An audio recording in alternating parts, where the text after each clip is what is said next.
मैं डॉक्टर रामानंदन राठौर। आज हम आपसे बात करेंगे ल्यूकोरिया यानी श्वेत प्रदाह यानी वाइट डिस्चार्ज के बारे में। ठीक है, सबसे पहले तो मैं आपके दिमाग से ये गलतफहमी निकाल देना चाहता हूँ कि वाइट डिस्चार्ज हमेशा एक डिजीज यानी बीमारी नहीं होती है। वाइट डिस्चार्ज दो प्रकार का होता है, एक नॉर्मल वाइट डिस्चार्ज, एक एबनॉर्मल वाइट डिस्चार्ज। सबसे पहले हम नॉर्मल वाइट डिस्चार्ज के बारे में बात करेंगे। नॉर्मल वाइट डिस्चार्ज, सबसे पहले तो ये बता दूं कि वेजाइना में वाइट डिस्चार्ज होता क्यों है। बहुत सारे पेशेंट महिलाओं का हमारे पास फ़ोन आता है कि डॉक्टर साहब मैंने हिस्टेक्टमी करा दी यानी बच्चेदानी निकलवा भी दी है लेकिन फिर भी वाइट डिस्चार्ज हो रहा है। बच्चेदानी निकलवाने से ब्लीडिंग बंद होगी, वाइट डिस्चार्ज नहीं। वाइट डिस्चार्ज हमेशा योनि तथा बच्चेदानी के मुख सर्विक्स से आता है। वहाँ पर छोटी छोटी ग्लैंड्स होती हैं जो ग्लैंड्स वाइट डिस्चार्ज को सिक्रीट करती हैं। ये इसलिए सिक्रीट करती हैं जिससे वेजाइना में ड्राइनेस ना हो यानी कि वेजाइना गीली बनी रहे। ये इसलिए ज़रूरी है कि ये जो वाइट डिस्चार्ज होता है ये पीरियड्स के अनुसार चेंज होता रहता है। जैसे पीरियड के स्टार्टिंग में 4 से 5 दिन तक ब्लीडिंग होती है, उसके बाद 4 से 5 दिन वेजाइना बिल्कुल ड्राई रहती है। जब ओव्यूल्यूशन का टाइम आता है अर्थात जब अंडा रप्चर होता है उस समय वेजाइना से सबसे ज़्यादा वाइट डिस्चार्ज निकलता है और ये वाइट डिस्चार्ज म्यूकॉइड होता है, नाक की तरह होता है। ये इसलिए ज़रूरी है कि उस समय हमारी बॉडी प्रेगनेंसी के लिए प्रिपेयर हो रही होती है। यदि उस समय वेजाइना में ड्राइनेस रहेगी तो इंटरकोर्स करने में या सेक्स करने में प्रॉब्लम होगी। ठीक है, तो और ये जो डिस्चार्ज होता है वो नाक की तरह होता है। इसके बाद जब ओव्यूल्यूशन ख़त्म हो जाता है फिर डिस्चार्ज थोड़ा सा कम हो जाता है और ठीक हो जाता है। तो महिलाओं को ये जान लेना चाहिए कि हमें किस समय किस प्रकार का कैसा डिस्चार्ज हो रहा है, तो उस समय जो है डॉक्टर के पास जाना चाहिए या नहीं जाना चाहिए ये डिसाइड करना है। इसके बाद कुछ महिलाओं की ये गलतफहमी होती है कि वाइट डिस्चार्ज के साथ साथ हमारी हड्डी गल करके कट रही है या मेरा वजन डाउन हो रहा है, ऐसा कुछ भी नहीं होता है। ठीक है, दूसरा क्या होता है कि मैं आपको बताता हूँ कि जैसे हमारी बॉडी में नाक है, कान है, आँख है।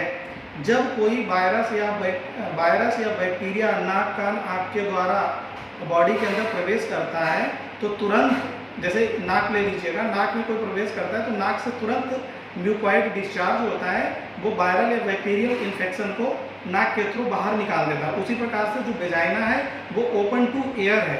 जब कोई भी वायरल या बैक्टीरियल इन्फेक्शन वेजाइना के द्वारा प्रवेश करता है तो वहाँ उपस्थित हेल्दी बैक्टीरिया तुरंत डिस्चार्ज करते हैं जो इन्फेक्शन को बॉडी से बाहर निकाल देते हैं। अब हम बात करेंगे एबनॉर्मल वाइट डिस्चार्ज के बारे में। एबनॉर्मल वाइट डिस्चार्ज में जो डिस्चार्ज का कलर होता है वो चेंज हो जाता है। जैसे मैंने अभी आपको बताया कि नॉर्मल वाइट डिस्चार्ज में नाक की तरह होता है, म्यूकॉइड होता है। एबनॉर्मल में दही की तरह हो सकता है, रेड हो सकता है, पिंक हो सकता है, गुलाबी हो सकता है, उसमें स्मेल आ सकती है। इसमें भी सबसे प्रमुख होता है फंगल इन्फेक्शन। वो फंगल इन्फेक्शन कैंडिडा के कारण होता है। इसमें जो डिस्चार्ज होता है वो दही के समान करड़ी और चूने जैसा होता है। इसमें वेजाइना में ईचिंग हो सकती है, बैड स्मेल आ सकती है, वेजाइनल पेन हो सकता है और अगर ये इन्फेक्शन बच्चेदानी के अंदर तक चला जाता है कैंडिडा का तो कमर में भी दर्द हो सकता है या माइल्ड ब्लीडिंग भी हो सकती है। इसके लिए क्या है कि अगर वेजाइना के अंदर लोकल इन्फेक्शन होता है तो जेली या फिर जो एंटी फंगल टैबलेट होती हैं उनको रख करके ठीक किया जा सकता है। अगर ये यूट्रस के अंदर पहुंच जाता है तो एंटी फंगल इंटरनल मेडिसिन लेने की आवश्यकता होती है।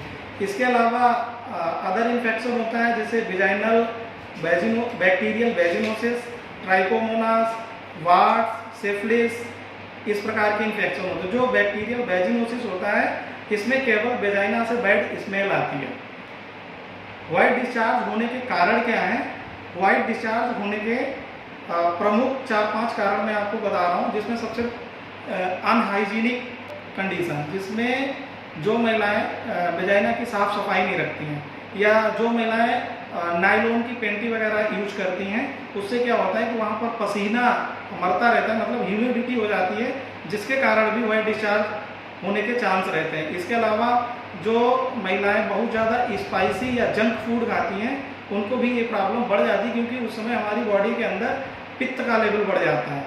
इसके उपाय ये हैं कि पानी लीजिएगा, उसमें फिटकरी और नीम के पत्ते डाल के उबालिए और उससे जो है वैजाइनल मास करिएगा, और शाम को 1 गिलास पानी में मेथी का दाना भिगो दीजिएगा, उस पानी को आप सुबह पीजिएगा तो उससे भी काफ़ी लाभ मिलेगा। Thank you.